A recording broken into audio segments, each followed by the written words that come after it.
Good morning, very good morning, and welcome to my channel. Let's start the episode number 229.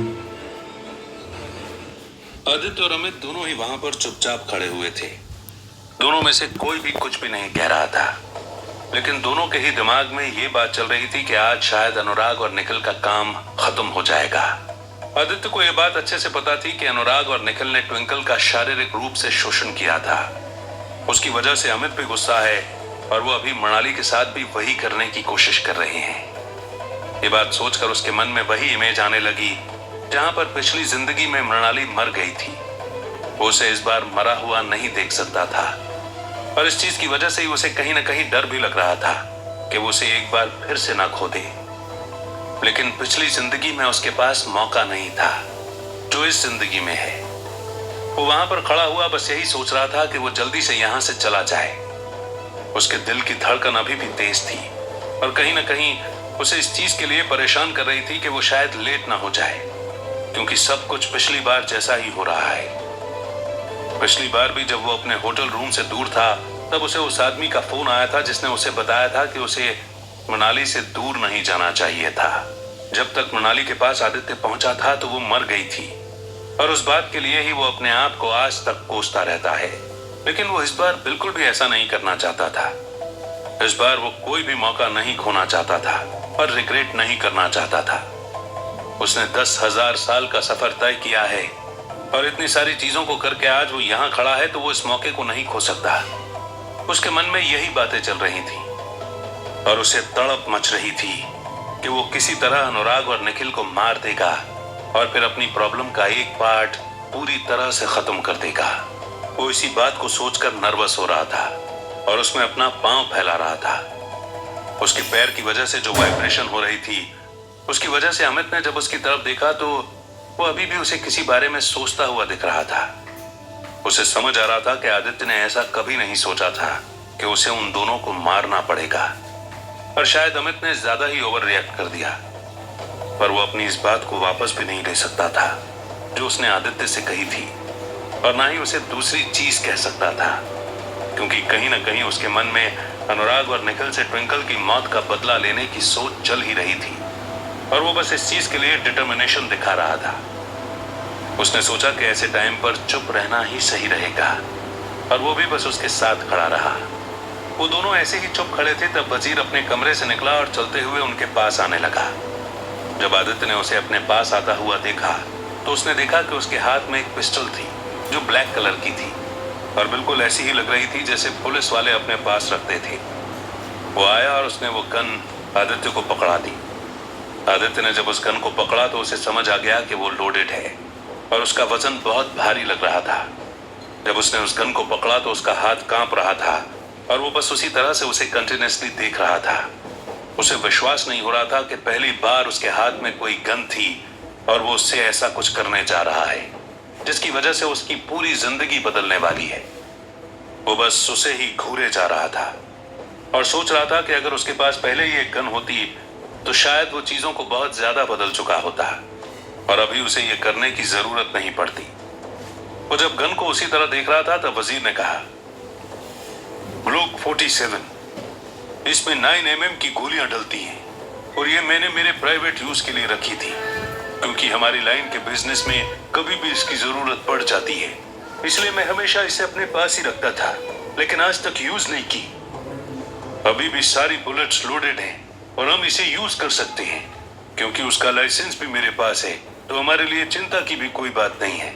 पर फिर भी हमें थोड़ा सावधान रहना होगा आदित्य। जब वजीर ने अपनी बात कंप्लीट की तब भी आदित्य ने कुछ नहीं कहा, क्योंकि उसका ध्यान बस गन की तरफ ही था।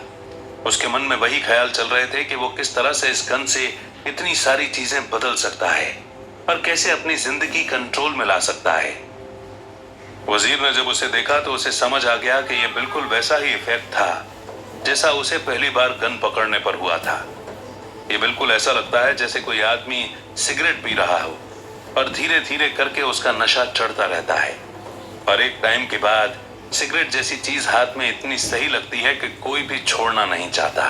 उसे समझ आ रहा था कि आदित्य पर भी यह नशा चढ़ रहा है और इससे पहले कि वो उस पर हावी हो, वजीर बस उसे उस गम से दूर करना चाहता था। यही बात सोचकर उसने गन को आदित्य के हाथों से जल्दी से छीन लिया। जैसे ही गन आदित्य की आंखों से ओझल हुई, उसका ध्यान टूटा और वो हैरानी से वजीर की तरफ देखने लगा। तब वजीर ने उसकी आंखों में देखा और कहा, तुम्हें गन चलाने का एक्सपीरियंस नहीं है आदित्य। अगर किसी भी पॉइंट पर यह गलती से फायर हो गई तो प्रॉब्लम आ जाएगी, इसलिए इस चीज को मैं हैंडल करता हूं। अगर हमें उन दोनों को मारने की जरूरत भी पड़ी तो मैं ही गन को फायर करूंगा। अब हमें चलना होगा, नहीं तो हम लेट हो जाएंगे। आदित्य ने वजीर की बात सुनकर बस गर्दन हिलाई और फिर वो दोनों वहां से बाहर जाने लगे। अमित थोड़ी आगे तक उनके साथ आया और फिर जब गेट पर पहुंचे तब वजीर ने पलटकर उससे कहा, मैंने चचा जान को फोन लगा दिया है। उनके कुछ लोग यहाँ पर थोड़ी ही देर में आते होंगे। तुम उनके साथ घर चले जाना और जब तक हम दोनों वापस नहीं लौटते तुम वहीं पर रहना। अगर कोई भी प्रॉब्लम आएगी तो चचा जान उस चीज को संभाल लेंगे। वजीर की बात सुनकर अमित ने अपनी गर्दन हिलाई और वजीर से कहा, ठीक है, बस तुम दोनों अपना ख्याल रखना और उन दोनों को जिंदा मत छोड़ना। चाहे कुछ भी हो, मनाली को सेफली वापस लेकर आना। अमित की इतनी बात सुनकर वजीर ने गर्दन हिलाई और फिर वो दोनों जाकर कार में बैठे। वजीर ने गन को अपने और आदित्य के बीच में कप होल्डर में रख दिया और गाड़ी को आगे बढ़ा दिया। जब गाड़ी आगे बढ़ी तब आदित्य का ध्यान बाहर की तरफ था। सूरज ढल चुका था और हल्का अंधेरा हो रहा था। उसने सोचा कि आज का दिन बहुत ही लंबा और अजीब हो गया। जब उसने शुरुआत की थी तो वो बख्शी विला के अंदर किसी बेड पर लेटा हुआ था और बस वहां से निकलने के बारे में सोच रहा था। धीरे धीरे करके चीजें इतनी उलट पुलट हो गई कि वो वहां से निकल भी गया। उसने मनाली के साथ एक मोमेंट भी एंजॉय कर लिया।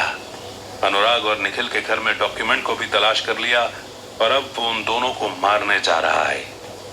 उसे समझ नहीं आ रहा था कि उसकी जिंदगी इतनी तेज क्यों भाग रही है, क्योंकि वो ऐसा बिल्कुल भी नहीं चाहता था। उसे पता था कि अगर वो इतनी जल्दी जल्दी चीजों को करेगा तो कहीं ना कहीं एक बार फिर वो गलत डिसीजन ले लेगा। यही बात सोचकर वो आसमान में देखने लगा और उसे वहां कुछ उड़ते हुए पंछी दिखाई देने लगे। उसने सोचा कि वो पंछी आजाद हैं, उन्हें किसी का डर नहीं होता। वो खुले आसमान में इधर उधर उड़ते रहते हैं और कोई भी उन्हें डरा नहीं पाता। फिर उसके मन में ख्याल आया कि पंछियों के साथ ही एक चील भी होती है जो हमेशा उन पर नजर रखती है और हमेशा उन्हें बर्बाद करने की कोशिश करती है। आदित्य को समझ आ गया कि वो अपनी कहानी में पंछी बनकर थक गया है और अब उसे चील बनने की कोशिश करनी पड़ेगी। यही बात सोचकर उसने सामने सड़क पर देखा। कहीं ना कहीं उसे जल्दी से जल्दी वहां पहुंचने की बेचैनी हो रही थी, क्योंकि वो मनाली के बारे में सोच रहा था कि उन्होंने उसके साथ क्या किया होगा। वो बस उसे किसी खतरे में नहीं देखना चाहता था।